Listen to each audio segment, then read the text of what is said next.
Élise Morel avait grandi dans un coin reculé de la Provence, là où le chant des cigales berçait les après-midi d'été et où les champs de lavande ondulaient sous le vent comme une mer violette. Sa vie s'écoulait paisiblement entre les rangées d'oliviers et les petits marchés du village, rythmés par les saisons et les tâches agricoles. À 20 ans, elle n'avait jamais connu autre chose que les odeurs de la terre, les mains calleuses de sa mère et les histoires de son père, Louis, contées à la lueur d'une lampe à pétrole. Mais l'année précédente, tout avait changé. Louis tomba malade. Une toux persistante, puis des douleurs dans la poitrine. Les médecins, consultés trop tard, parlèrent de complications pulmonaires. Le traitement coûtait cher. Trop cher pour une famille déjà endettée par des récoltes maigres et un prêt contracté à la banque locale. Peu à peu, les créanciers devinrent plus insistants. La menace de perdre la maison planait sur les Morel comme un orage d'été. C'est alors qu'un courrier inattendu arriva, scellé d'un cachet étranger. Une offre, venue d'un homme riche, très riche, originaire du Moyen-Orient.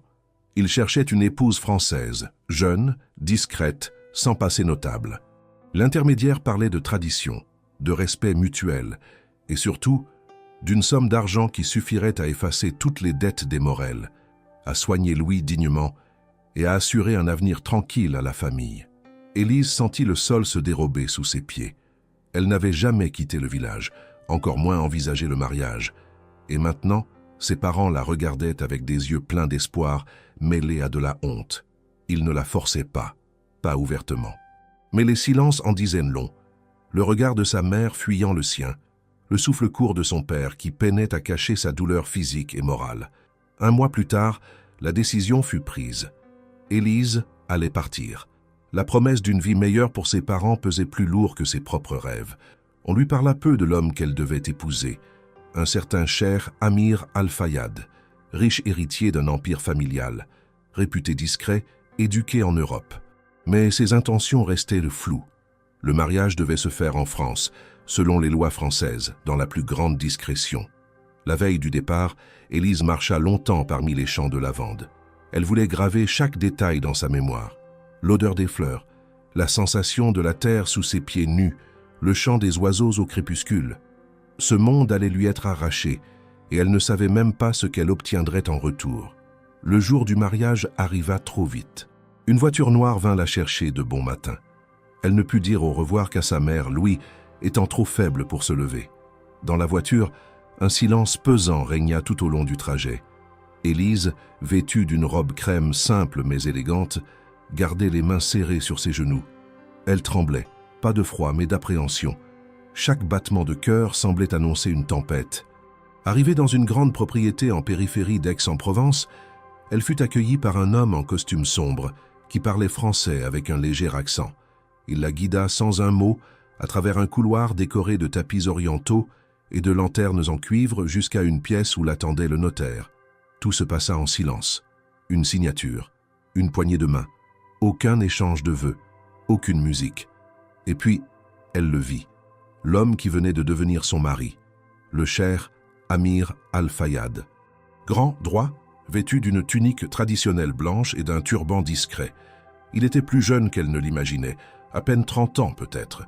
Son visage était marqué, non par l'âge, mais par une forme de mélancolie étrange. Ses yeux, noirs comme la nuit, la fixaient avec une intensité qui n'était ni dure ni douce. Juste insondable. Il ne sourit pas une seule fois. Élise sentit son estomac se nouer. Elle voulait parler, mais aucun mot ne sortit. Le silence d'Amir n'était pas hostile, mais il était lourd, comme s'il portait en lui une histoire entière, inaccessible. Elle baissa les yeux.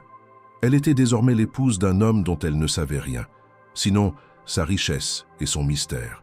Mais ce n'était pas la robe qu'elle portait, ni la signature sur le contrat qui la faisait trembler ainsi. C'était lui, cet homme énigmatique qui, sans un mot, venait de changer le cours de sa vie. Et pourtant, elle ignorait encore que le choc le plus grand ne viendrait pas de ce qu'il ferait, mais de ce qu'il refuserait de faire. Le soleil s'était couché depuis peu quand Élise fut conduite dans une pièce plus sobre que ce qu'elle avait imaginé. Le lieu du mariage, bien qu'élégant, n'avait rien de fastueux. Une grande pièce claire avec des murs en pierre blanche et des tapis aux motifs géométriques soigneusement posés au sol. Le notaire, un homme sec et méthodique, avait lu les clauses principales du contrat sans lever les yeux. À côté de lui, un interprète traduisait brièvement les termes juridiques. Élise avait hoché la tête, silencieuse, puis avait signé. Le cher Amir Al-Fayad, lui aussi, avait signé le document sans hésiter, avec une précision presque froide. Aucun échange de promesses, aucune cérémonie traditionnelle, ni bénédiction religieuse. Juste un contrat, 2 signatures et quelques regards évités.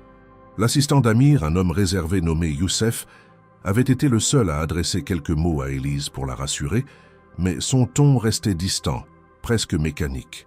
On aurait dit que tous autour d'elle avaient pris l'habitude de ne rien expliquer. Après la signature, Élise avait été brièvement laissée seule. On lui avait apporté une coupe de thé à la menthe, très sucrée, qu'elle n'avait pas touchée. Sa gorge était trop nouée. Elle n'osait pas poser de questions, de peur d'entendre des réponses qu'elle n'était pas prête à recevoir. Son regard errait dans la pièce, s'accrochant à de petits détails, les broderies sur les coussins, les entrelacs dorés des cadres, l'éclat d'un lustre suspendu. Tout semblait étranger, comme un décor de théâtre dans lequel elle n'avait pas choisi de jouer. Quand Amir réapparut, elle sursauta presque. Il avait retiré son turban, mais portait encore sa longue tunique blanche. Son visage, désormais pleinement visible, ne trahissait aucune émotion. Il n'était pas laid, loin de là, mais sa beauté était figée, comme sculptée dans le marbre. Aucun sourire ne venait adoucir ses traits. Ses yeux noirs, calmes mais impénétrables, semblaient toujours observer sans vraiment regarder. Il s'assit face à elle sans un mot et la fixa quelques secondes. Élise sentit son cœur s'accélérer. Elle attendait un mot, une phrase, une quelconque explication, mais Amir gardait le silence. Finalement, il détourna le regard et se leva, l'invitant d'un signe de tête à le suivre. Elle se leva lentement, les jambes lourdes. Ils traversèrent un long couloir jusqu'à une autre aile du bâtiment. Youssef ouvrit une porte double et s'effaça. Élise entra. C'était la chambre nuptiale. Elle retint son souffle. La pièce était spacieuse, décorée dans des tons ocre et dorés, avec un immense lit au centre. Un paravent sculpté séparait un coin salon. Des rideaux de soie encadrèrent les fenêtres, et une douce lumière filtrait à travers les lanternes suspendues. Mais malgré la beauté du lieu, Élise ne voyait que le lit, ce lit qu'elle redoutait depuis le jour où elle avait dit oui pour sauver sa famille. Elle resta figée, le regard fixé sur les draps impeccablement lissés. Elle n'osait pas se retourner. Elle entendit Amir refermer la porte derrière eux. Le silence s'épaissit. Elle ferma les yeux un instant, s'attendant à des gestes qu'elle n'avait jamais souhaités, à des mots qu'elle ne voulait pas entendre. Mais rien ne vint. Aucun pas dans sa direction, aucun frôlement, aucun souffle près de son oreille.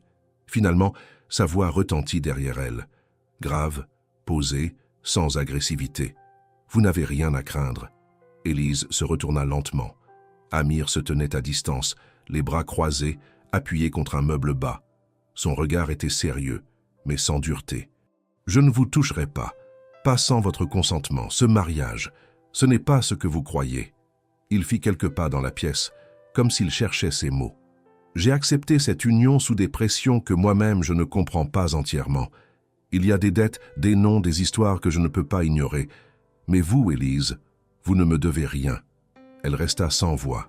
Ces mots qu'elle n'aurait jamais osé espérer entendre la laissèrent d'abord interdite, puis confuse. Était-ce une mise en scène? Un piège pour la rassurer avant l'inévitable? Mais Amir semblait sincère, trop distant pour mentir avec autant de calme. Il semblait presque las. Il s'approcha d'un fauteuil et s'y assit, détournant légèrement le regard vers la fenêtre. Si cela ne tenait qu'à moi, je n'aurais pas choisi cette voie. Mais certaines dettes traversent les générations, et parfois la réparation passe par des gestes symboliques. Ce mariage en est un, mais il ne vous engage pas à être mon épouse au sens où vous l'imaginez. Élise ne savait que dire. Elle s'assit au bord du lit, les mains tremblantes. Une partie d'elle voulait croire à cette version, à un mariage sans obligation, sans domination. Mais une autre partie restait méfiante. Que voulait-il vraiment? Pourquoi cette froideur, cette distance? Pourquoi la choisir, elle, une simple fille de la campagne, pour jouer ce rôle dans une histoire qui semblait bien plus complexe qu'un simple accord d'argent? Amir reprit, plus doucement cette fois. « Je vous propose un pacte. Vous aurez un espace à vous. Personne ne vous imposera rien. Vous serez libre de rester ou de partir. Mais si vous acceptez de rester, je vous demande une chose. » Il se leva, fit quelques pas vers elle, puis s'arrêta à bonne distance. « Faites semblant. Un temps seulement. Pour ceux qui nous observent, pour ceux qui croient encore à l'importance de ce mariage. Nous devons donner l'illusion que tout est en ordre. Après cela, vous serez libre de partir si vous le souhaitez. » Il la fixait avec une gravité qui ne laissait pas place à la négociation. C'était une demande, pas un ordre, mais une demande qui portait le poids de quelque chose de plus grand, de plus ancien. Élise sentit que derrière cette proposition se cachait un réseau d'obligations invisibles. Elle acquiesça d'un léger signe de tête. Elle n'avait pas vraiment le choix, mais au moins, cette nuit-là, elle sut qu'elle dormirait sans crainte. Ce que ce mariage représentait réellement restait encore un mystère, mais une certitude s'imposait peu à peu. Amir Al-Fayad n'était pas l'homme qu'elle avait redouté, et ce qu'il venait de lui proposer ressemblait à une trêve. Mais c'est alors qu'il ajouta presque à voix basse, en la fixant intensément, « Je vous ferai une promesse, Élise, une seule, mais sachez que celle-ci engage plus que vous ne pouvez l'imaginer. » Elle sentit une tension nouvelle se glisser entre eux. Cette promesse, vague à peine formulée, venait de poser la première pierre d'un édifice qu'elle ne comprenait pas encore. Le silence pesait dans la chambre nuptiale comme une chape de plomb. La promesse d'Amir résonnait encore dans la tête d'Élise. Il ne la toucherait pas. Ce mariage n'était qu'une formalité, un arrangement sans intimité, sans attente conjugale. Elle avait entendu chaque mot, mais une part d'elle refusait encore d'y croire pleinement. Elle était assise au bord du lit, droite comme un piquet, les mains jointes, les yeux fixés sur le tapis à ses pieds. Le silence entre eux n'était ni gênant ni apaisant. Il était lourd, comme chargé de non-dits. Amir s'était éloigné d'elle, comme pour lui laisser l'espace de respirer. Il avait retiré sa tunique blanche pour enfiler un vêtement plus léger, une chemise simple et un pantalon de lin. Sans mots, il s'était installé dans un fauteuil près de la fenêtre, feuilletant distraitement un livre dont il ne semblait pas lire une seule ligne. Élise l'observait du coin de l'œil. Elle essayait de comprendre cet homme qui venait de bouleverser toutes ses attentes. Elle s'était préparée, bien malgré elle, à subir une nuit qu'elle redoutait. Et à la place, elle avait droit à une promesse de distance. Mais ce n'était pas tant cette abstention qui la troublait. C'était la manière dont Amir l'avait formulée. Comme s'il lui cachait quelque chose, comme si ce refus de la toucher n'était pas uniquement un geste de respect, mais aussi une manière de se protéger lui-même. Il ne la regardait pas vraiment, pas depuis qu'il avait parlé.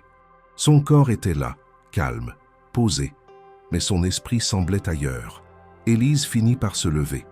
Elle retira lentement ses boucles d'oreilles, puis ses chaussures, puis alla chercher une robe de nuit dans la petite valise qu'on lui avait apportée. Elle s'attendait à sentir son regard sur elle, comme une présence silencieuse, mais Amir ne leva même pas les yeux. Elle se changea derrière le paravent, les gestes tremblants. Lorsqu'elle revint, il n'avait pas bougé. Seule la lumière douce de la lanterne faisait danser son ombre sur le mur. Elle s'approcha du lit et s'assit sur le bord. Elle se força à parler, même si sa voix était faible, presque étranglée. « Pourquoi moi ?» Amir tourna lentement la tête vers elle. Il ne sembla pas surpris par la question. « Parce que vous n'aviez rien demandé et que vous n'avez rien à vous reprocher. » Il fit une pause, puis se leva et s'approcha, toujours à distance respectable. « Ce mariage n'a rien à voir avec vous. Vous êtes ici malgré vous, comme moi je le suis d'une certaine façon. » Il parlait posément, comme s'il récitait une vérité qu'il avait déjà répétée plusieurs fois à lui-même.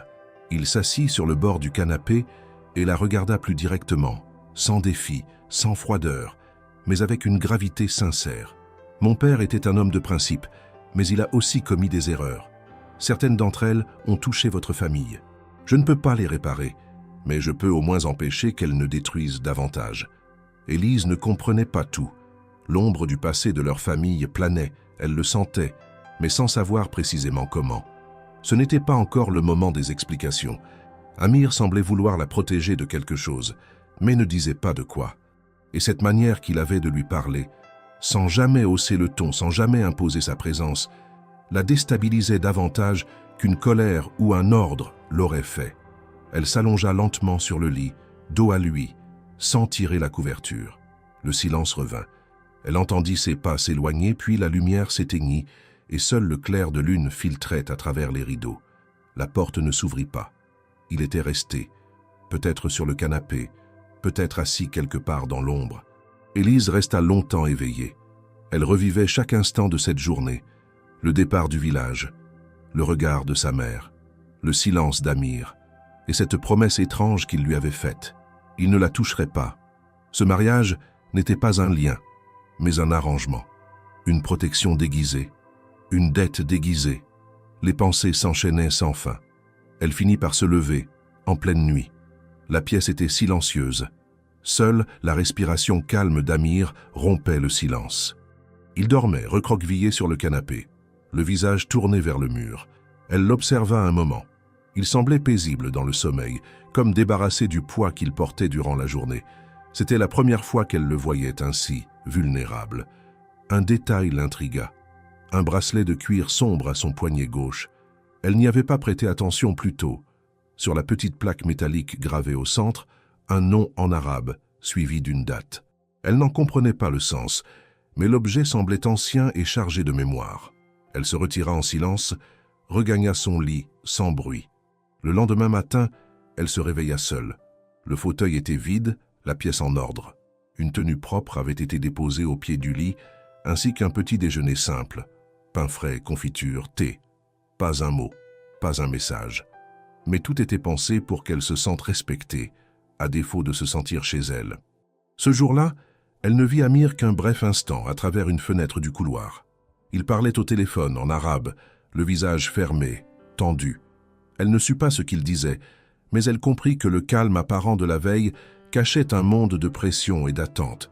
Elle n'était qu'une pièce dans une mécanique plus vaste. Et pourtant, cette nuit-là, il lui avait offert un choix, une forme de paix, une promesse de ne pas imposer davantage. Mais ce fut le soir même, en la croisant brièvement dans la bibliothèque de la maison, qu'il lui dit quelque chose d'autre. Une phrase simple, presque banale, mais qui laissa Élise plus troublée que tout ce qu'il avait pu dire jusque-là. « Ce que je vous ai promis, je le tiendrai. Mais ce que je ne vous ai pas encore dit, cela changera tout. » Elle voulut poser des questions. Il était déjà parti. Quelques jours après la nuit silencieuse qui avait suivi leur union, Élise fut réveillée à l'aube par une voix douce frappant à sa porte. C'était Youssef, l'assistant discret d'Amir. Il annonçait qu'il quitterait la propriété dans 1 heure pour rejoindre leur résidence principale, située plus au sud. Aucune explication supplémentaire ne lui fut donnée, si ce n'est que cette demeure serait désormais la sienne. Élise obéit, rassemblant ses quelques affaires sans poser de questions. Tout autour d'elle semblait organisé, millimétré, comme si chaque geste, chaque déplacement avait été planifié longtemps à l'avance. Amir, toujours aussi silencieux, l'attendait déjà dans le véhicule, une berline sombre aux vitres teintées. Il la salua d'un simple signe de tête et resta plongé dans ses pensées pendant tout le trajet. Aucun mot n'était nécessaire, semblait-il. Le voyage dura plusieurs heures, traversant des routes bordées de cyprès, de vignes et d'amandiers en fleurs. La Provence défilait sous leurs yeux, mais Élise ne parvenait pas à s'en émerveiller. Son esprit était ailleurs. Elle pensait à sa mère, à son père alité, aux champs de lavande qui avaient vu grandir ses rêves les plus simples. Maintenant, elle se dirigeait vers une demeure dont elle ne savait rien, aux côtés d'un homme dont elle ignorait tout, sauf qu'il portait en lui un secret dont elle ne connaissait encore ni la nature, ni l'ampleur.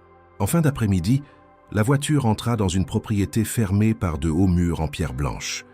Une longue allée bordée de palmiers et de cyprès menait à une bâtisse impressionnante, mélange harmonieux d'architecture provençale et d'éléments orientaux. La façade était sobre, élégante, ornée de balcons en fer forgé et de moucharabiers délicatement sculptés. Le jardin, vaste, abritait des fontaines, des haies taillées avec soin et une roseraie parfumée qui embaumait l'air. Ce lieu n'était pas une maison, c'était un palais. À l'intérieur, le contraste entre luxe et sobriété frappait. Les sols en marbre clair, les colonnes finement gravées, les tapis aux motifs venus d'ailleurs, les meubles aux lignes simples mais raffinées, tout respirait une richesse silencieuse, maîtrisée. On l'installa dans une aile privée, vaste suite avec terrasse, salon privé et salle de bains en pierre beige, équipée de tout le confort possible. Mais malgré la beauté des lieux, Élise ne se sentait pas accueillie. Elle se sentait transférée, installée comme un meuble précieux à protéger, mais dont on ne savait pas quoi faire. Amir lui rendit visite en fin de soirée. Il frappa à la porte, attendit qu'elle ouvre, puis lui expliqua brièvement que cette maison lui appartenait depuis plusieurs années, qu'il y vivait rarement, mais qu'elle pouvait s'y sentir chez elle. Il ne resta que quelques minutes. Il n'y eut pas de conversation. Il la regarda comme on regarde quelqu'un qu'on respecte, mais qu'on ne peut pas encore approcher. Son regard n'avait rien de dur, mais il était chargé d'une retenue difficile à déchiffrer. Ce n'était ni de la peur, ni du désintérêt. C'était une forme de prudence. Les jours suivants, Élise s'acclimata à la vie dans ce lieu étrange. On lui apportait ses repas à des heures fixes. Elle pouvait circuler librement dans la maison et les jardins, mais toujours sous l'œil discret des employés. Amir apparaissait rarement, et quand il le faisait, c'était toujours brièvement, toujours avec la même retenue polie. Il travaillait dans une aile opposée, recevait des appels dans une langue qu'Élise ne comprenait pas et disparaissait à la tombée du jour. Il semblait porter le poids d'un monde qui n'était jamais dit, jamais montré. Ce n'était pas un tyran, pas un mari violent, pas un homme exigeant, mais il était absent, même quand il était là. Élise commença à se sentir comme une invitée de longue durée dans une maison qui ne l'attendait pas. Elle explorait les couloirs, s'arrêtait devant les tableaux aux scènes désertiques, s'attardait devant les bibliothèques remplies de livres dans plusieurs langues. Elle tenta de s'occuper, de lire, de dessiner, de tenir un journal, mais rien n'apaisait cette sensation d'être en attente de quelque chose qu'on ne nomme pas. Un soir, alors qu'elle s'apprêtait à se coucher, un bruit attira son attention. Des voix dans un couloir éloigné. Discrète, elle sortit sans bruit, traversa la galerie et s'approcha d'une porte entrebâillée. À l'intérieur, Amir parlait avec un homme qu'Élise n'avait jamais vu auparavant. Il était grand, vêtu à l'occidentale, avec une posture autoritaire. Il parlait en arabe. La voix d'Amir était tendue.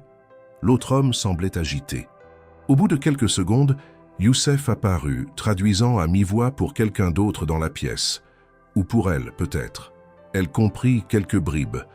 Elle ne doit pas porter le poids de son père. Ce n'est pas à elle de payer. Puis un nom tomba, en français, distinct. Louis Morel. Élise recula, le cœur battant. Elle sentit une chaleur monter en elle, mélange de confusion, de peur et d'un début de colère. Son père. Il était au centre de cette histoire, bien plus qu'elle ne l'avait imaginé. Ce n'était pas simplement une question d'argent ou d'un mariage arrangé. Il y avait autre chose, une dette, un passé, un lien entre les familles. Et Amir, jusque-là si calme, si distant, protégeait quelque chose ou quelqu'un. Elle regagna sa chambre sans bruit, s'enferma à double tour et resta longtemps debout, les yeux perdus dans le vide.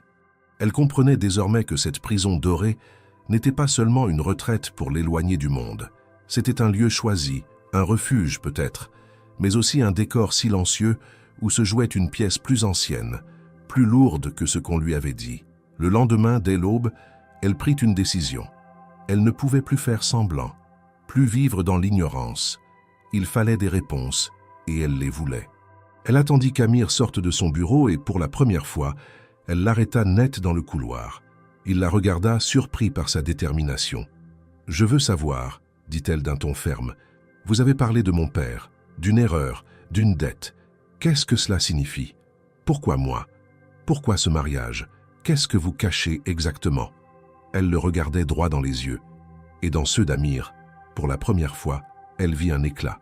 Ce n'était ni de la colère, ni du mépris. C'était quelque chose d'autre. Quelque chose qui, elle le pressentait, allait changer leur relation à jamais. Le lendemain de sa confrontation avec Amir Al-Fayad, Élise resta prostrée dans sa vaste chambre de marbre et de soie, le visage dirigé vers la fenêtre. Le paysage provençal s'étendait hors des rideaux, paisible, trompeusement immobile. Elle repensait aux mots qu'il avait prononcés. « Je ne peux pas ignorer » et « ce mariage est une réparation ». Elle ne savait pas encore en quoi consistait cette réparation, mais elle sentait qu'elle en était l'objet. Elle décida de former les mots dans son esprit avant de les dire. Elle allait exiger la vérité. Quand Amir la rejoignit ce matin-là dans le hall du palais, elle le stoppa. Le couloir était silencieux, seuls leurs pas résonnaient sur le marbre. Elle le fixa, droit, sans ciller. Il s'arrêta, la regardant sans surprise, comme s'il attendait ce moment. Élise prit une inspiration et dit « Parlez-moi de mon père. Pourquoi ce nom a été mentionné dans votre conversation? Amir inclina légèrement la tête, ses yeux sombres trahissant une fatigue ancienne. Il invita Élise à s'asseoir dans le petit salon, attenant à sa suite. Là, face à elle, il commença à exposer ce qu'il avait jusque-là gardé couvert. Il parla d'abord de son père, un homme dont Élise ignorait presque tout. Il avait dirigé une branche d'affaires familiale, amassant des biens et des obligations, mais aussi des dettes cachées, des engagements pris plus par tradition que par choix. Le père d'Amir avait été trahi par un partenaire occidental, puis avait subi des pertes que son clan, pieux et fier, avait estimées comme un affront à son honneur.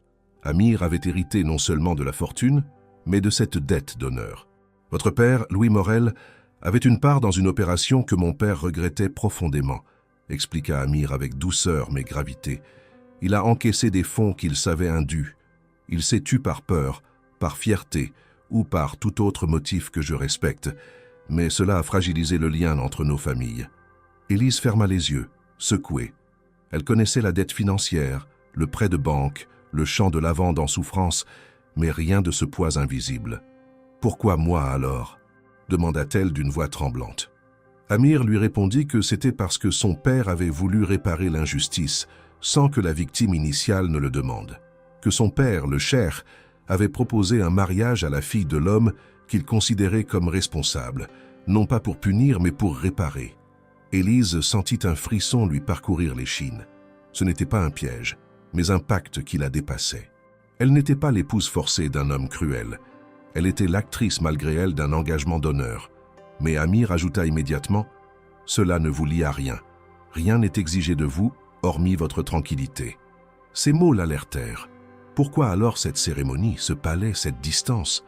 Elle comprit que son statut était ambigu, protégé mais invisible, attendu mais libre. Elle vit que sa vie avait basculé non par amour, mais par dette. Non par désir, mais par dette transmise. Elle regarda les tapis persans, les colonnes sculptées, les salons vides. Le luxe restait, mais le sens changeait. Elle posa encore une question. Et maintenant? Quel rôle ai-je dans cette histoire?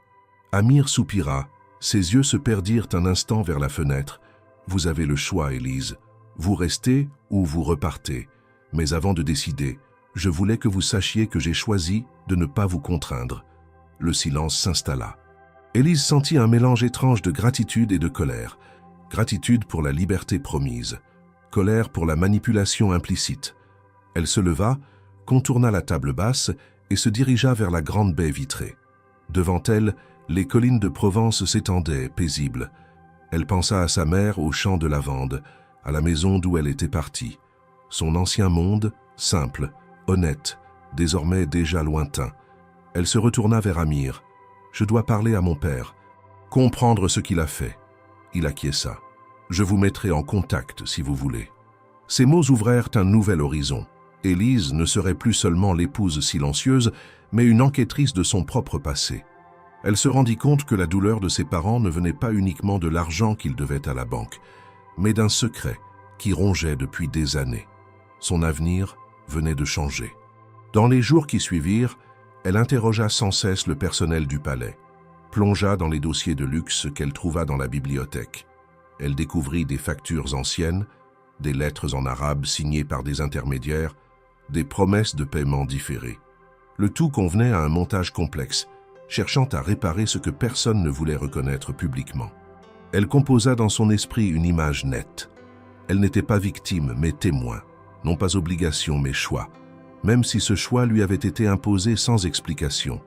Un matin, alors que le soleil filtrait à travers les rideaux ivoires, Amir entra dans son salon et dit « Je dois m'absenter quelques jours. » Il lui tendit une enveloppe. « Quand vous la lirez, vous saurez jusqu'où j'ai dû aller pour maintenir cette réparation. » Il quitta la pièce, laissant derrière lui une atmosphère dense ponctuée par la menace silencieuse que cette enveloppe représentait.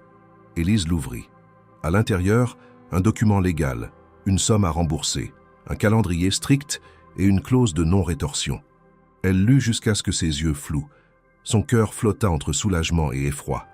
Elle comprit que désormais, elle et lui partageaient un secret. Que ce mariage n'était plus seulement un arrangement, mais le moyen d'une guérison imposée. Elle ferma les yeux, respira profondément. Le décor avait changé, et elle aussi. Elle ne tremblait plus comme la jeune fille du village ce jour de mariage. Elle était lancée dans un nouveau rôle. Un rôle d'équilibriste entre liberté et dette, entre amour et réparation. Le palais doré ne la retenait pas autant qu'il la plaçait au centre d'un jeu familial multigénérationnel.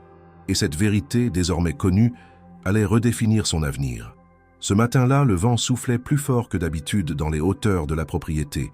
Les volets en bois claquaient contre les murs blancs du palais et une pluie fine balayait les vitres sans réussir à rafraîchir l'intérieur. Élise s'était levée tôt, incapable de trouver le sommeil. Les révélations d'Amir résonnaient encore dans son esprit. Elle errait à travers la bibliothèque, longeant les rayons couverts de livres en plusieurs langues, cherchant sans le dire une réponse que personne ne pouvait lui offrir. Elle ne savait pas exactement ce qu'elle espérait trouver, mais elle fouillait les étagères, inspectait les vieux classeurs, passait la main sur les reliures, comme si quelque chose allait soudain émerger. Ce fut dans un tiroir dissimulé derrière un panneau coulissant d'un bureau ancien, relégué dans un coin de la salle de lecture, qu'elle mit la main sur une boîte en métal. Petite, rouillée sur les bords, elle semblait avoir été oubliée depuis des années. En l'ouvrant, Élise y trouva un ensemble de documents, de lettres jaunies, de photographies pliées. Parmi elles, une enveloppe adressée à elle, de la main de son père. Son prénom y était écrit avec une calligraphie hésitante, reconnaissable entre mille.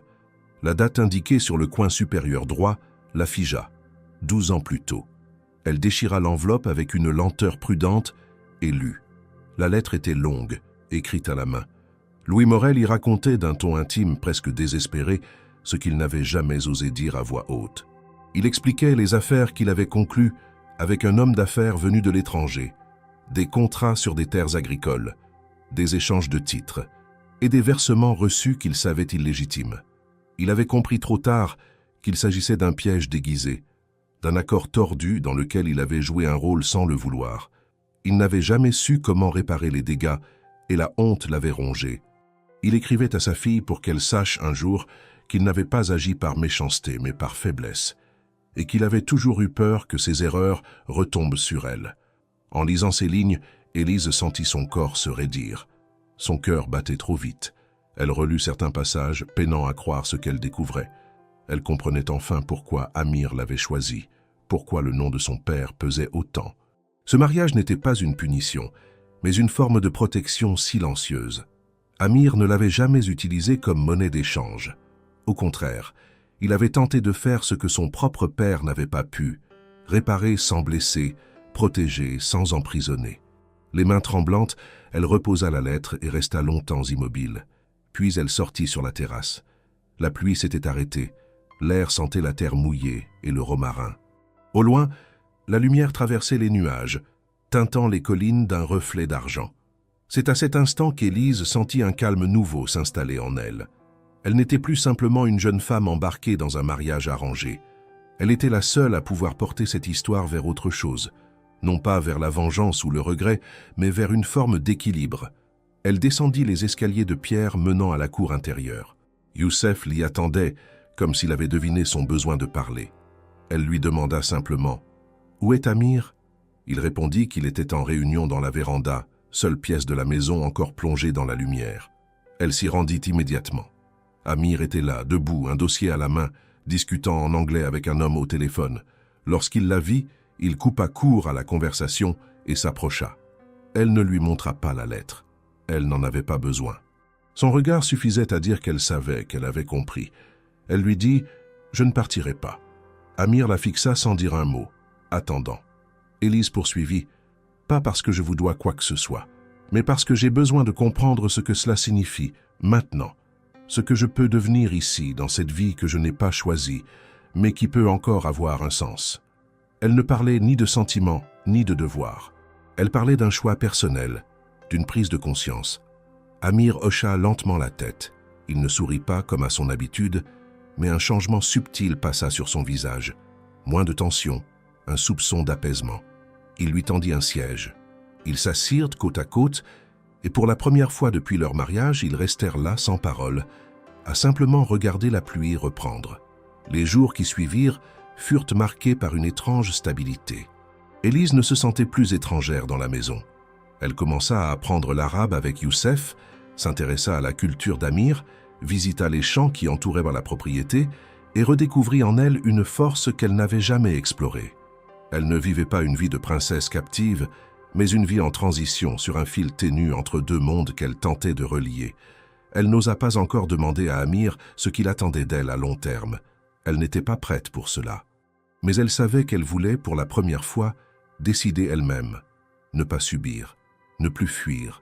Cette maison, avec ses couloirs silencieux et ses murs blancs, devenait un lieu de reconstruction. Non pas une prison, mais un atelier fragile où se mêlaient passé et avenir. Un soir, alors qu'elle s'apprêtait à fermer les volets, elle entendit des voix dans le jardin. Elle reconnut celle d'Amir, plus vive qu'à l'accoutumée, comme s'il discutait avec énergie. Elle s'approcha discrètement. Il parlait avec un homme à l'accent arabe prononcé. Les mots étaient en français, plus pour être compris qu'échangés. L'homme disait « Tu vas trop loin. Tu protèges la fille d'un traître. Tu oublies ce que notre nom a subi. » Amir répondit d'une voix claire et sèche « Je n'oublie rien. Je refuse seulement de répéter l'histoire. » Élise s'éloigna sans faire de bruit. Ce qu'elle venait d'entendre confirmait ce qu'elle pressentait. Son choix de rester n'allait pas être accepté de tous. Des tensions plus grandes commençaient à se dessiner, et sa place dans cette maison allait bientôt être remise en question par d'autres. Mais elle ne reculerait pas. Plus maintenant. Une semaine s'était écoulée depuis qu'Élise avait décidé de rester. La maison semblait avoir changé de tonalité. Les couloirs, autrefois silencieux et froids, résonnaient désormais de ses pas réguliers. Les domestiques la saluaient avec plus de chaleur. Youssef la considérait avec une forme de respect qu'elle n'avait pas encore méritée, mais qu'elle acceptait avec discrétion. Amir, de son côté, conservait la même retenue, la même distance mesurée, mais il écoutait davantage, regardait plus longuement, comme s'il tentait de comprendre ce qu'elle devenait. Élise s'installait dans cette maison comme on s'installe dans une vie qu'on n'a pas choisie, mais qu'on tente de façonner. Un matin, alors qu'elle étudiait dans la bibliothèque, apprenant quelques mots d'arabe avec une ténacité nouvelle, un silence pesant tomba brusquement dans la maison. Youssef entra sans frapper, chose qu'il ne faisait jamais. Son visage, habituellement impassible, était marqué par une tension visible. Il s'approcha d'Élise et d'un ton bas dit « Un membre de la famille d'Amir est arrivé. Il vient d'Arabie. Il a exigé une audience immédiate. » Élise fronça les sourcils. Elle savait que la famille d'Amir avait été tenue à distance depuis le mariage. Cette arrivée soudaine ne pouvait signifier qu'un bouleversement. Elle resta dans la bibliothèque, mais la porte restait entr'ouverte. Elle entendit des pas rapides, une voix grave en arabe, sèche, accusatrice. La voix d'Amir répliquait, plus posée mais ferme. Youssef traduisait à demi-voix pour ceux présents. Le nom d'Élise fut mentionné plusieurs fois. Elle comprit que le cousin en question, un certain Khaled Al-Fayad, remettait en cause l'union d'Amir avec elle. Pour lui, épouser la fille de l'homme responsable de la ruine partielle du patriarche était une insulte à l'honneur de leur lignée. Elle représente une humiliation, pas une solution, avait-il dit. Élise, tapie dans l'ombre, écoutait avec le cœur serré. Elle n'était plus naïve, elle comprenait désormais que les enjeux allaient bien au-delà d'un simple mariage arrangé. Le nom Morel portait encore une charge dans l'esprit de cette famille. Peu importait qu'elle-même soit innocente. Pour eux, elle était le symbole d'une blessure jamais refermée. Elle ne pouvait plus se cacher derrière l'ignorance. Elle était impliquée désormais au cœur de cette trame familiale qui oscillait entre modernité et traditions ancestrales. En fin d'après-midi, Amir entra dans sa chambre. Il referma la porte et resta silencieux quelques secondes. Son visage était fermé, plus grave que jamais. Il lui dit simplement « Ils veulent que je t'envoie loin d'ici, que je reconnaisse que ce mariage est une erreur. » Élise resta droite. Elle ne recula pas. « Et toi, que veux-tu » demanda-t-elle. Amir ne répondit pas tout de suite. Il s'assit, se frotta les mains et déclara d'un ton bas « Je ne veux pas renier ce que j'ai choisi, mais je dois faire face à mon peuple. » Puis avec plus de poise dans la voix « Et je ne veux pas te mettre en danger. » Le soir venu, un dîner officiel fut organisé. Élise fut conviée, vêtue d'une robe sobre mais élégante. La table était longue, les convives peu nombreux mais hautement significatifs. Outre Amir, Khaled et Youssef, deux hommes plus âgés, visiblement membres influents du conseil familial, étaient présents. Le repas se déroula dans un silence lourd. Les regards étaient mesurés, les gestes contenus. Personne ne lui adressait directement la parole. Elle comprenait. Elle n'était pas une invitée, mais un sujet d'observation. À la fin du dîner, Khaled prit la parole en arabe. Son ton était ferme, presque tranchant. Youssef traduisit à contre-cœur. Il dit que cette union est perçue comme une faiblesse, qu'elle ébranle la loyauté du clan. Amir ne leva pas les yeux, mais sa mâchoire se crispa.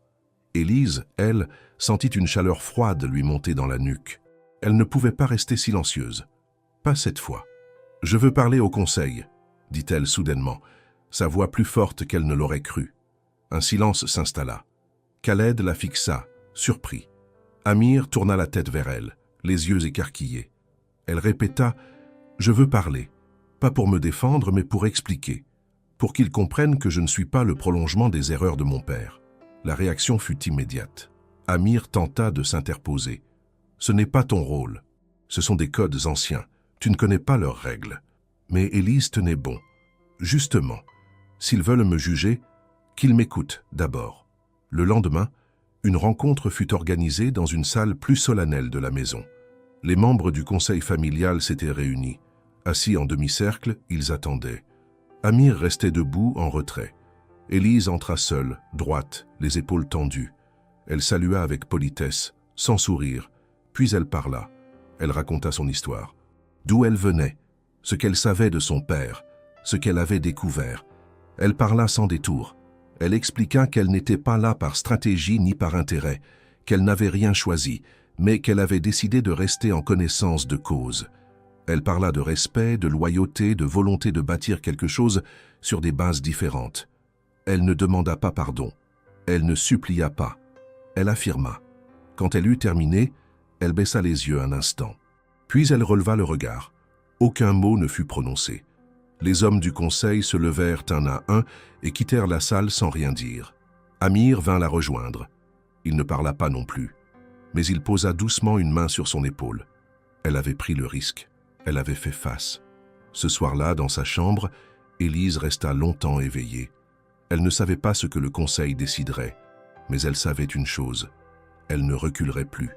Elle n'était plus seulement la fille d'un homme coupable. Elle était désormais une femme qui, dans une maison lointaine, défendait son droit d'exister autrement. Et cela, rien ne pourrait le lui enlever. Le matin suivant la confrontation avec le conseil, Élise se réveilla plus tôt que d'habitude. Elle n'avait dormi que par fragments, ruminant chaque phrase de son discours, chaque regard croisé dans la salle solennelle où elle avait osé se présenter. Elle n'avait reçu aucun retour, ni reproche, ni encouragement. Les membres du conseil s'étaient dispersés dans un silence méthodique, presque militaire. Pourtant, elle sentait que quelque chose avait basculé. Peut-être pas en sa faveur immédiate, mais suffisamment pour qu'un espace se crée, un interstice où sa voix avait existé, au moins un instant. Elle se leva, prit une douche froide, s'habilla sobrement et descendit dans le jardin intérieur. Amir l'y attendait, assis seul à une petite table en pierre, une tasse de café noir à la main. Lorsqu'elle s'approcha, il leva les yeux vers elle, sans expression apparente, mais son regard avait perdu un peu de sa réserve. Il lui indiqua le siège en face de lui d'un simple mouvement de tête. Ils restèrent silencieux un moment, comme s'ils mesuraient encore la portée de ce qui avait eu lieu. Puis Amir rompit le silence. « Ce que tu as fait hier, peu de femmes auraient eu ce courage. Et encore moins dans ma famille. » Élise ne répondit pas immédiatement. Elle scrutait son visage à la recherche d'une faille ou d'un reproche, mais elle n'y vit que de la fatigue, mêlée à une forme de soulagement discret. Il reprit « Tu as peut-être réveillé quelque chose que je n'espérais plus. » Elle le regarda fixement. « J'ai dit la vérité, rien de plus. » Amir acquiesça. Et c'est parfois ce qui coûte le plus cher. Les heures suivantes se déroulèrent dans une atmosphère d'attente. Le palais semblait figé. Les employés, d'ordinaire discrets mais actifs, chuchotaient dans les couloirs. Khaled, le cousin d'Amir, restait cloîtré dans l'aile est. Aucun mot ne filtrait sur la décision du conseil. Il fallait patienter. Pourtant, Élise refusait de se laisser envahir par l'angoisse. Elle consacra sa journée à écrire, à relire les lettres de son père, à marcher dans les jardins jusqu'à user ses semelles sur les pierres chauffées par le soleil d'automne. C'est en fin de journée que tout changea à nouveau. Youssef vint la chercher, le visage plus fermé qu'à l'accoutumée. Il l'informa que Khaled avait demandé une entrevue privée avec elle. Élise hésita. Elle n'aimait ni l'homme, ni son regard accusateur, ni la manière dont il traitait Amir avec une autorité non méritée. Mais elle accepta. Ce défilé maintenant reviendrait à remettre en question tout ce qu'elle avait affirmé devant le conseil. Elle le retrouva dans une salle rarement utilisée, un salon vide au plafond haut, aux vitres ouvertes sur l'extérieur. Khaled se tenait droit, immobile, les mains croisées dans le dos. Lorsqu'elle entra, il la fixa longuement, sans sourire, sans agressivité non plus. Puis il parla d'un ton neutre. « Je ne suis pas ton ennemi, Élise. » Elle le regarda sans ciller. Il poursuivit. « Ce que tu as dit hier a divisé le conseil. Certains ont vu en toi une offense, d'autres une occasion. » Elle resta muette. Il reprit. « Tu ne comprends pas encore le poids de ce que représente un nom dans ma famille. Mais tu as réveillé une question que nous évitions tous. Que vaut encore l'honneur quand il devient une prison ?» Il fit une pause, puis ajouta. « Je n'approuve pas ton union avec Amir, mais je ne veux pas non plus que cela détruise ce qu'il tente de préserver. » Il s'approcha lentement, posant les mains sur le dossier d'un fauteuil. « Je vais parler, devant les autres. Je dirai que tu as le droit de rester. » Élise plissa les yeux, méfiante. « Pourquoi ce revirement ?» Khaled la fixa plus intensément. « Parce que tu n'as pas menti, et parce que tu ne t'es pas caché. Peut-être que c'est ça, la seule chose qu'on ne peut pas acheter. » La réunion du conseil fut convoquée le lendemain matin. Contrairement à la première, Élise n'y participa pas. Elle resta dans sa chambre, le regard perdu dans la lumière claire filtrant à travers les rideaux de lin. Chaque minute semblait suspendue. Lorsqu'elle entendit les pas d'Amir monter les escaliers, son cœur se mit à battre plus vite. Il entra, ferma la porte derrière lui et s'approcha. Il ne souriait pas, mais ses yeux brillaient d'un éclat nouveau. Il s'assit face à elle et dit « Ils ont voté. » Un silence. « Tu es acceptée. Pas simplement tolérée, acceptée comme une des nôtres. » Elle mit un moment à comprendre le sens profond de ces mots. Ce n'était pas une victoire. Ce n'était pas une fin. C'était un début. Amir reprit plus lentement. « Ils ont dit que si mon père avait été en vie, il aurait approuvé ma décision. » Cette phrase la frappa plus que tout le reste, car elle ne parlait pas seulement du présent, mais d'une paix retrouvée avec le passé, une forme de réconciliation qui dépassait les vivants. Elle se leva, fit quelques pas jusqu'à la fenêtre. Elle sentait une chaleur nouvelle dans sa poitrine, non pas de la joie, mais une forme de soulagement dense, profond. Elle n'était plus une étrangère. Elle avait trouvé une place. Non pas celle qu'on lui avait donnée, mais celle qu'elle avait conquise. Amir se leva aussi. Il s'approcha, mais ne la toucha pas. Il dit simplement « Merci d'avoir tenu bon ». Ce soir-là, Élise dîna avec lui dans la grande salle, pas en tant qu'épouse silencieuse, pas en tant qu'invitée sous observation, mais en tant que femme qui avait osé prendre la parole dans un monde qui ne l'attendait pas. Et dans le regard d'Amir, elle vit pour la première fois non plus de la distance ou de la retenue, mais une forme d'admiration, presque du respect. La nuit tomba sur la propriété douce et paisible. Et dans ce calme nouveau, Élise comprit qu'elle n'avait pas seulement survécu à cette histoire, elle en faisait désormais partie, pleinement. Le soleil s'était levé sur la propriété dans une lumière pâle et tiède, comme si lui aussi hésitait à s'imposer pleinement après les remous des derniers jours. Le vent était tombé, le jardin paraissait figé, les fontaines coulaient avec une régularité calme, et les couloirs de la maison semblaient encore porteurs des mots, des regards et des décisions qui s'étaient jouées dans les réunions successives du conseil familial. Élise avait passé la nuit à fixer le plafond, sans trouver le sommeil. Bien qu'Amir lui ait affirmé que le conseil avait voté en sa faveur, elle n'avait toujours pas entendu de manière officielle le contenu exact de cette acceptation. Ce jour-là, tout serait confirmé ou contredit, devant les anciens et les proches. Elle serait officiellement reconnue ou définitivement rejetée. À 8 heures du matin, Youssef vint frapper doucement à sa porte. Il ne dit pas grand-chose, mais son visage était moins tendu que d'habitude.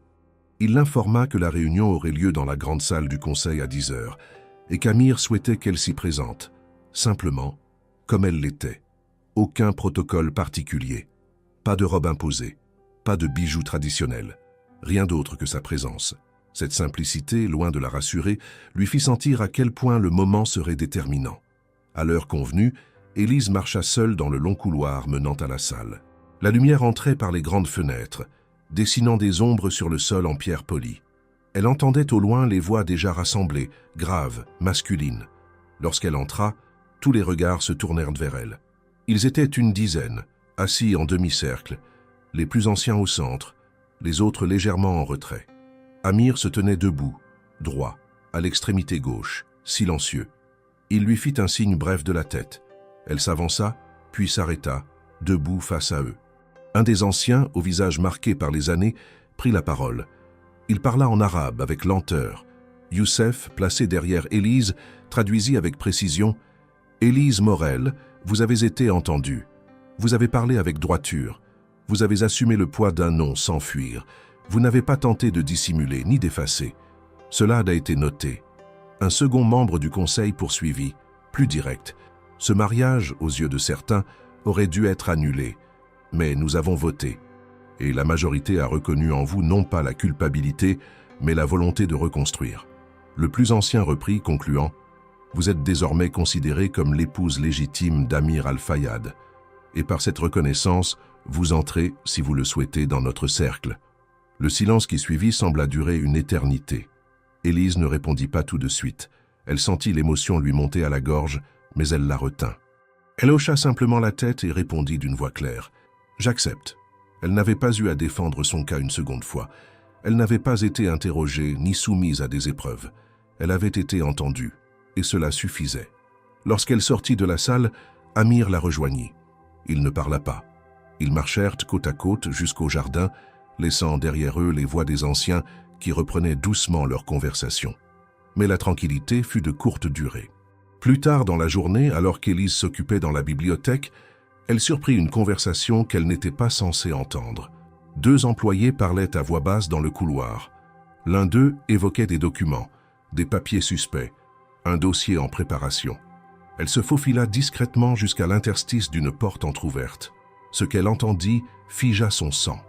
Un des secrétaires administratifs, un homme de confiance d'Amir, selon les dires de Youssef, discutait avec un homme extérieur à la maison. Ils parlèrent d'une procédure discrète, de contacts pris à la préfecture, d'un dossier construit pour remettre en question la légalité du mariage. L'idée était de présenter Élise comme une usurpatrice, d'exploiter une faille dans les papiers de résidence et de lancer une demande d'annulation pour vice de forme. Le nom de Khaled fut murmuré presque à contre-cœur. Il n'était pas mentionné comme initiateur direct, mais sa présence dans l'ombre était évidente. Élise recula, le cœur battant. Tout ce qu'elle avait traversé, chaque mot prononcé, chaque geste respecté, était peut-être menacé. Ce n'était pas une question d'honneur, c'était une question de pouvoir. Elle courut retrouver Amir, qui se trouvait dans son bureau. Sans attendre, elle entra et raconta tout. Il l'écouta sans l'interrompre. Lorsqu'elle eut fini, il resta quelques secondes silencieux, puis il se leva et appela Youssef. Ce qui suivit fut rapide. Une réunion informelle fut organisée avec les membres de la sécurité. Le secrétaire concerné fut convoqué. Face à Amir, il tenta de se justifier, puis se rétracta. Il avoua avoir été approché, avoir accepté de l'argent, mais jura ne pas avoir transmis les documents. La tentative de sabotage était réelle, mais incomplète. Amir prit une décision sans appel. L'homme fut congédié sur le champ, ses accès annulés, ses documents saisis. Il envoya un message clair à Khaled. Toute nouvelle tentative de manipulation conduirait à une rupture totale avec la famille. Ce soir-là, pour la première fois depuis leur rencontre, Amir et Élise restèrent longtemps seuls dans le salon. Aucune tension, aucune réserve. Ils ne parlèrent pas beaucoup. Mais au moment de se lever, Amir se tourna vers elle. Dans ses yeux, il n'y avait plus de barrière. « Tu m'as protégé aujourd'hui », dit-elle simplement. Amir répondit d'une voix calme « Non, tu as protégé ce que nous avons construit. » Et dans le silence qui suivit, il y avait plus que de la gratitude. Il y avait le début d'un lien véritable. La tension dans la demeure ne s'était pas dissipée malgré l'officialisation de la reconnaissance d'Élise par le conseil familial. Le renvoi du secrétaire complice d'un plan visant à faire annuler le mariage avait mis en évidence que l'acceptation n'était ni unanime ni stable. Amir, même en imposant son autorité, savait qu'il ne pouvait pas tout contrôler. Et Élise, bien qu'en apparence intégrée, sentait que chaque pas dans la maison était encore observé, scruté à la recherche d'un faux mouvement. Ce n'était plus un combat de tradition, mais un jeu de pouvoir, de territoire et de loyauté. Dans les jours qui suivirent l'éviction du secrétaire, le rythme de la maison reprit une certaine régularité. Les repas étaient départagés avec une apparente normalité, les serviteurs reprenaient leurs fonctions sans remarque et Amir tentait de maintenir l'ordre en silence. Mais Élise savait lire entre les gestes. Les conversations s'interrompaient lorsqu'elle entrait dans une pièce. Des regards passaient trop vite d'un point à un autre. Quelque chose persistait dans l'air, comme une tension souterraine, insaisissable mais omniprésente. Elle décida donc de ne pas se reposer sur la vigilance d'Amir ou la loyauté de Youssef. Elle commença à observer plus attentivement, à poser discrètement des questions aux femmes du personnel, à vérifier les documents qu'elle croisait dans le bureau, à noter les allées et venues inhabituelles. Elle n'était pas formée pour cela, mais son instinct, aiguisé par les semaines de pression, l'aidait à assembler des fragments. Et c'est ainsi qu'un nouveau doute s'insinua. Un soir, alors qu'Amir était en déplacement pour affaires à Marseille, Élise surprit une conversation entre deux membres du personnel dans l'atrium, juste avant le dîner. L'un d'eux, un homme d'entretien discret et jusqu'ici sans histoire, échangeait discrètement avec une femme récemment recrutée, placée à l'intendance. Il parlait à voix basse, pensant être seul, mais Élise, assise dans l'ombre de la galerie, capta un mot qui la glaça, « extrait ». Ils évoquaient un document, une page spécifique et une signature à imiter. Le lendemain, elle confia ses soupçons à Youssef. Il écouta sans l'interrompre, puis demanda du temps pour vérifier. 3 jours plus tard, il revint vers elle avec un visage fermé. « Vous aviez raison, Élise. Quelqu'un a tenté de produire une fausse copie du contrat de mariage. Le but était de le faire passer pour invalide, au motif d'une erreur de date et de nationalité. Elle comprit que la menace n'avait jamais disparu. Elle avait seulement changé de visage. Lorsqu'Amir revint, il fut immédiatement mis au courant. Il convoqua une réunion de crise avec les membres restants du personnel de confiance. Le faux document avait été saisi à temps, la tentative déjouée, mais ce n'était pas un simple acte isolé. Il s'agissait clairement d'un plan soutenu par une influence extérieure. Et cette fois, la signature indirecte de Khaled ne faisait plus aucun doute. Il n'agissait plus en observateur critique, mais en saboteur actif. Amir entra dans une colère froide. Pour la première fois, Élise le vit sortir de sa réserve habituelle. Il ne haussa pas la voix, mais chacun de ses mots était une lame. « Je vous ai protégé. J'ai accepté ce mariage pour préserver notre nom. J'ai respecté les codes même quand ils me blessaient. Et voilà comment vous remercier.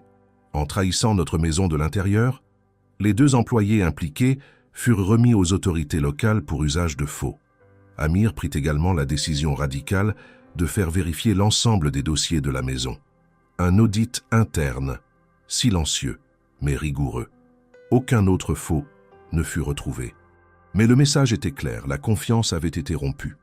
Ce fut après cette épreuve qu'Amir revint vers Élise avec une question qui la prit totalement au dépourvu. Ils étaient seuls dans la véranda, tard dans la nuit. La journée avait été longue, ponctuée de silences lourds et de décisions fermes. Lui, debout face à la baie vitrée, le regard perdu dans l'obscurité, parlait sans la regarder. « Tu n'as rien demandé, tu as tout subi, tu as tenu bon. » Puis, se tournant enfin vers elle, il ajouta « Mais maintenant que tout cela est derrière nous, que les portes ne sont plus fermées par obligation, veux-tu vraiment rester ?» Élise, surprise, ne répondit pas tout de suite. Il ne s'agissait pas d'une question rhétorique. Il l'avait posée avec un sérieux désarmant. Il lui donnait le choix, pour la première fois débarrassé de tout calcul, de toute stratégie familiale ou poids hérité. « Tu es libre, Élise.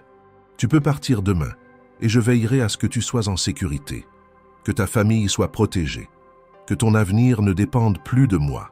Mais, si tu restes, ce ne sera plus à cause de ce que nos pères ont fait. » Elle baissa les yeux, incapable de formuler immédiatement ce qu'elle ressentait. Pendant des semaines, elle avait combattu pour exister, pour se faire entendre, pour comprendre où elle était et pourquoi. Et maintenant que le choix lui était offert, maintenant que la peur et la manipulation n'étaient plus au cœur de l'équation, elle découvrait qu'une autre question se posait. Que voulait-elle vraiment? Elle leva enfin les yeux vers lui. « Tu me demandes si je veux rester. Mais est-ce que toi, tu veux que je reste ?» Amir ne répondit pas tout de suite. Il s'approcha lentement, et pour la première fois, son regard n'était plus chargé de distance ou de devoir, mais d'une franchise pure. « Oui, » dit-il simplement. Et dans ce mot, il n'y avait pas de promesse inutile, pas de demande déguisée. Il y avait la reconnaissance de tout ce qu'elle avait traversé et la possibilité de quelque chose de nouveau, fondé non sur des dettes ou des arrangements, mais sur le respect mutuel et un début de confiance. Le matin suivant cette conversation dans la véranda, Élise se leva avec une sensation différente dans la poitrine, plus légère, plus libre.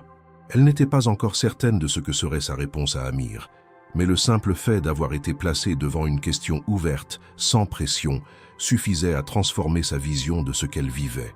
Depuis son arrivée, les choix lui avaient toujours été imposés, même quand ils semblaient masqués derrière des gestes de bonté. Désormais, elle se tenait à l'orée d'une décision véritablement sienne, et cette possibilité, nouvelle, lui donnait la respiration qu'elle avait tant attendue. La maison reprenait peu à peu un rythme plus calme. Les audits internes lancés par Amir n'avaient révélé aucun autre complot. Les 2 employés complices avaient été remis aux autorités, et Khaled, bien que toujours présent dans le pays, avait disparu du quotidien. Youssef veillait au respect du nouvel équilibre avec une rigueur redoublée. La méfiance ambiante s'était estompée, remplacée par une forme de prudence cordiale. Les employés saluaient Élise avec un peu plus de naturel. Le nom Morel n'était plus chuchoté avec suspicion, il s'était simplement intégré au décor. Elle n'était plus une anomalie. Amir, quant à lui, avait repris ses activités avec méthode. Les journées étaient souvent marquées par des réunions à distance, des appels longs et une gestion discrète de ses affaires familiales et commerciales.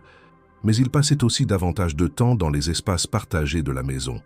Pas pour surveiller Élise, mais pour la croiser. Ils échangeaient plus souvent.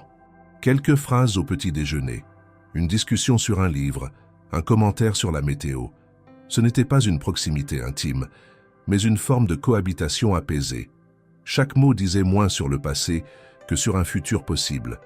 C'est dans ce climat de transition qu'Amir lui fit sa proposition. Ils étaient dans le jardin en fin de journée. Le ciel était lavé de lumière, les arbres faisaient danser leurs ombres sur les dalles. Ils marchaient côte à côte, sans se presser, parlant de banalités. Puis Amir s'arrêta, se tourna vers elle et la regarda avec une intensité différente. Il prit quelques secondes, comme s'il choisissait avec soin les mots à venir. Puis il dit « Maintenant que tu as le choix, Élise, que tout ce que nous devions à nos familles est derrière nous, que veux-tu vraiment ?» Elle le regarda sans répondre. Elle ne savait pas formuler ce qu'elle ressentait. Elle avait connu la peur, le doute, la colère, la solitude, mais elle avait aussi découvert une force en elle qu'elle n'imaginait pas. Et dans ce palais étrange, entre traditions et silence, elle avait trouvé une forme d'ancrage. Pas encore un amour, peut-être pas même une amitié profonde, mais une stabilité rare. Amir poursuivit. « Je ne veux pas que tu restes ici comme une obligation, ni comme une protégée. Tu n'es plus redevable de rien. Ce que j'aimerais savoir maintenant, c'est si tu veux rester ici de ton plein gré, pas comme l'épouse que tu n'as pas choisie, mais comme la femme que tu pourrais devenir, à mes côtés, sans masque ni dette. » Élise resta immobile. Elle entendait la sincérité dans sa voix, mais elle sentait aussi le poids de la décision. Car accepter de rester maintenant, c'était aussi accepter de laisser derrière elle une vie simple, une enfance révolue, un père fragile, une mère encore perdue dans les silences d'un passé flou. Ce n'était pas une réponse qu'on donnait à la légère. Elle détourna le regard, observa le ciel, puis le jardin, puis revint vers lui. « Tu dis que je peux décider maintenant, enfin librement. Et c'est vrai. Mais la liberté, c'est aussi le droit de ne pas répondre tout de suite. » Amir sourit légèrement. Un sourire rare, contenu. « Prends le temps qu'il te faut. » Ce moment marqua un nouveau tournant. Ce n'était plus la survie ou l'adaptation qui guidait leurs échanges. C'était l'ouverture vers une relation où chacun pouvait exister sans dette. Élise se rendit compte qu'elle n'était plus tenue par les liens invisibles de l'arrangement familial, ni même par la peur d'être jugée. Elle pouvait envisager un avenir, le construire, ou le refuser sans être condamnée pour cela. Les jours qui suivirent furent plus calmes, mais chargés d'un suspense nouveau. Amir ne revint pas sur sa question. Il ne fit pas pression. Il se contenta d'être là, présent, constant. Et Élise, de son côté, observa, ressentit, écouta. Elle parlait parfois avec Youssef, posant des questions sur la culture d'Amir, sur ses engagements professionnels, sur la façon dont sa famille fonctionnait réellement en dehors des rites officiels. Elle voulait comprendre, non pas pour s'y soumettre, mais pour savoir si elle pourrait en faire partie. Elle se rendit aussi plus souvent dans la bibliothèque, relut la lettre de son père, parcourut de vieux journaux intimes qu'elle avait commencés pendant son arrivée. Elle y trouvait la trace d'une femme qu'elle n'était déjà plus. Une jeune fille brisée par la peur, l'humiliation et l'incompréhension. Elle comprit qu'elle avait grandi, non pas en s'oubliant, mais en s'affirmant dans le silence. La nuit précédant sa décision, elle resta assise sur le balcon de sa chambre. Le palais était endormi. Le vent soulevait doucement les rideaux. Elle repensa à ce qu'elle avait vécu, à la promesse d'Amir lors de leur première nuit. « Je ne te toucherai pas sans ton consentement ». À l'époque, ces mots lui avaient semblé étranges. Aujourd'hui, elle les comprenait dans toute leur profondeur. Ils avaient été le point de départ d'un respect rare, d'une construction lente, mais honnête. Au matin, elle descendit au jardin. Amir y était, lisant un dossier. Lorsqu'il la vit approcher, il posa ses papiers, se leva lentement. Elle s'arrêta à 1 mètre de lui. Elle ne dit rien immédiatement. Puis, dans un souffle, elle répondit à sa question. Pas avec une phrase attendue, pas avec une déclaration grandiloquente, mais avec une décision claire, posée, sans retour possible. « Je reste ». Et dans ces 2 mots, il y avait tout ce qu'elle était devenue. Les jours qui suivirent la réponse d'Élise furent différents de tous ceux qu'elle avait connus depuis son arrivée dans la demeure d'Amir. Ce n'étaient pas tant les événements ou les routines qui changeaient, mais plutôt la manière dont chacun se comportait autour d'elle. Les regards autrefois méfiants devenaient respectueux, les échanges se faisaient avec plus de naturel, et surtout, le silence qui dominait la maison n'était plus une forme de tension, mais un espace habité. Amir lui-même, bien qu'aussi réservé qu'avant, laissait transparaître une certaine forme de sérénité nouvelle, comme si sa vigilance constante s'était apaisée, comme si quelque chose en lui avait trouvé un ancrage. Élise, de son côté, ne cherchait pas à accélérer les choses. Elle ne voulait pas forcer le destin ni précipiter un rapprochement qui devait se construire lentement, à son propre rythme. Elle observait Amir dans ses habitudes, écoutait ce qu'il ne disait pas, apprenait à lire les gestes avant les mots. Chaque moment partagé, un thé dans le jardin, une lecture silencieuse dans la bibliothèque, un échange de regards au détour d'un couloir, prenait une valeur singulière. Ils n'étaient pas encore amants, ni même un couple au sens commun, mais ils formaient une alliance de plus en plus solide, née de l'épreuve, du respect mutuel et d'une lucidité partagée. Un matin, Amir proposa à Élise de l'accompagner lors d'une visite à un domaine agricole qu'il gérait en périphérie de la ville. Ce fut la première fois qu'elle quittait la propriété depuis des semaines et la première qu'elle se retrouvait à ses côtés dans un contexte extérieur. Durant le trajet, ils parlèrent peu mais leur silence n'était pas pesant. Il avait quelque chose de complice, de suspendu. Élise observait le paysage défiler par la fenêtre. Les oliveraies, les collines sèches, les fermes anciennes, tout lui rappelait son village natal, et pourtant, tout était différent. Sur place, elle découvrit un environnement organisé, des employés respectueux, des cultures bien entretenues. Amir s'adressait aux ouvriers avec un ton juste, jamais condescendant. Il écoutait plus qu'il ne parlait, corrigeait avec précision, mais sans élever la voix. Élise, en retrait, le regardait agir et comprenait mieux l'homme qu'il était. Pas un tyran ni un héritier oisif, plutôt un homme contraint depuis longtemps à porter les décisions des autres, mais qui tentait malgré tout de garder le contrôle de ce qu'il jugeait juste. À la fin de la journée, alors que le soleil commençait à descendre, ils s'assirent sous un figuier. Un plateau avec des fruits frais, du pain et de l'huile d'olive fut apporté. Amir se tourna vers elle et dit simplement « Tu n'as jamais posé de conditions pour rester. Tu n'as rien exigé, rien demandé. Et pourtant, tu es là, chaque jour, présente. » Élise le regarda et répondit avec la même sobriété « Ce que je voulais, je ne pouvais pas le demander. Il fallait que ça naisse de toi. » Il baissa les yeux un instant, puis ajouta presque à voix basse « Alors je vais te demander quelque chose, à mon tour. » Elle attendit. « Veux-tu rester ici, avec moi ?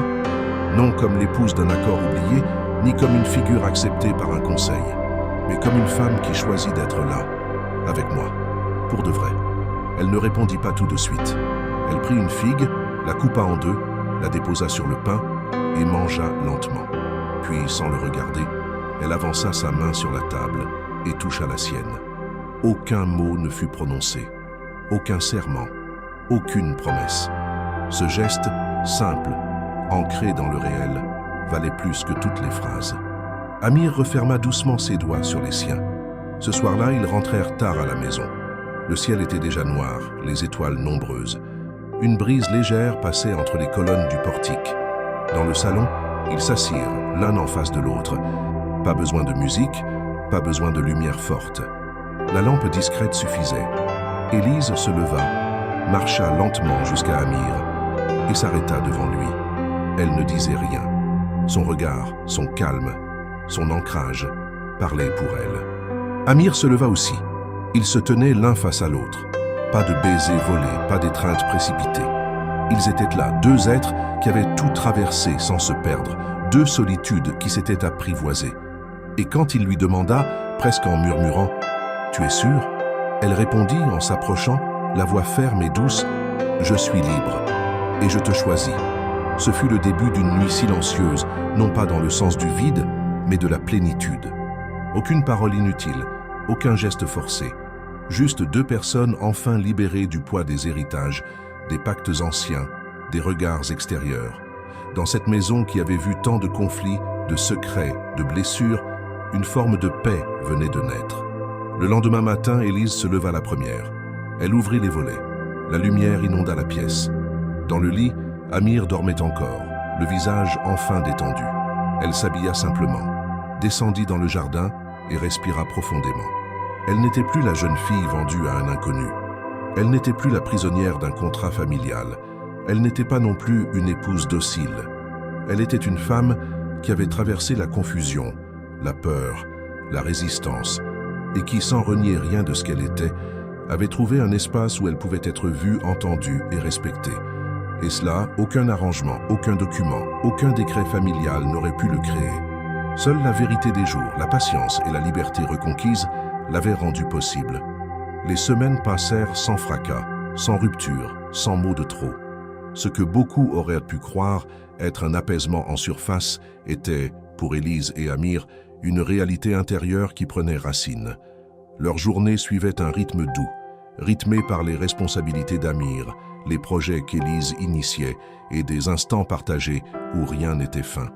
La maison, autrefois étrangère, devint un lieu d'ancrage véritable. Elle n'était plus une résidence imposée par un contrat, mais un foyer modelé peu à peu par des choix réciproques. Élise consacrait une partie de ses journées à redonner vie à une parcelle abandonnée du domaine. C'était un ancien jardin d'herbes aromatiques, laissé à l'abandon après la mort de la mère d'Amir. Elle n'avait pas demandé la permission. Elle avait simplement commencé, arrachant les mauvaises herbes, retournant la terre, traçant des lignes avec soin. Les domestiques l'observaient au début avec curiosité, parfois sceptiques, mais lorsqu'ils virent les premières pousses, ils comprirent que ce qu'elle faisait allait bien au-delà du jardinage. Elle créait un espace nouveau, vivant, à son image. Amir passait la voir, parfois en silence, parfois avec un thermos de thé à la main. Il s'asseyait sur un banc en pierre et la regardait travailler. Ils ne parlaient pas toujours, mais tout, dans leur manière d'être l'un avec l'autre, indiquait que les rôles avaient cessé d'être assignés. Ils ne jouaient plus à être mari et femme. Ils l'étaient devenus sans s'en rendre compte, non par les actes attendus, mais par les gestes du quotidien, l'attention sincère, le respect inaltéré. Un jour, Élise reçut une lettre de sa mère. Elle l'ouvrit seule, sur la terrasse. Les mots étaient simples, maladroits, mais empreints d'une pudeur sincère. Sa mère lui écrivait qu'elle avait entendu parler de la rumeur du mariage maintenu, qu'elle avait appris de la bouche d'un voisin que sa fille semblait heureuse à sa manière. Elle disait ne pas comprendre tout ce qui s'était passé, mais que si Élise avait trouvé une forme de paix, alors c'était tout ce qui comptait. Elle terminait en écrivant qu'un jour, elle espérait voir de ses yeux cette maison où tout avait changé. Élise pleura, pas de tristesse, ni même de nostalgie, mais parce qu'elle sentait, pour la première fois, que son passé n'était plus un poids. Il existait, il avait laissé ses marques, mais il ne dictait plus ses mouvements. Elle se leva, descendit au jardin et trouva Amir près de la fontaine. Elle lui tendit la lettre, sans un mot.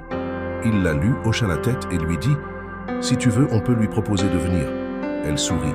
Pas maintenant, pas tout de suite. Mais l'idée était là, posée. Une future rencontre, non comme une réconciliation forcée, mais comme une étape naturelle. Le printemps arriva. Les fleurs du jardin reprirent leurs droits. Les arbres fruitiers, taillés à l'automne, bourgeonnaient avec assurance. Le vent apportait à nouveau l'odeur des collines et des herbes sèches. Élise reprenait parfois ses promenades seule, comme au tout début, mais avec une allure différente. Elle n'était plus sur la défensive. Elle observait les choses avec calme, avec une curiosité paisible. Chaque pierre, chaque recoin avait une mémoire, mais elle n'était plus douloureuse. Un matin, elle sortit dans le jardin en robe claire, les pieds nus dans la rosée. Elle marchait lentement vers le petit verger, là où les premières figues commençaient à gonfler. Amir l'attendait, une corbeille à la main. Il avait ramassé quelques citrons, du thym et un panier d'abricots mûrs. Lorsqu'elle arriva à sa hauteur, il lui tendit un fruit sans parler. Elle le prit, le goûta, puis lui dit simplement « C'est la première fois que je sens que tout ce que je vis m'appartient. » Il ne répondit pas tout de suite. Il regarda autour de lui, vers la maison, vers les champs, puis vers elle. Moi aussi. Ils restèrent un moment ainsi, dans le silence du matin, entourés par les couleurs de la saison neuve. Il n'y avait plus de spectateurs, plus de famille à convaincre, plus de contrats à respecter. Seulement 2 personnes ayant traversé les exigences d'un monde régi par l'honneur, la dette et les règles non dites, pour en extraire quelque chose d'authentique. Des mois plus tôt, Élise avait été envoyée dans cette maison comme une monnaie d'échange, sans explication, sans choix.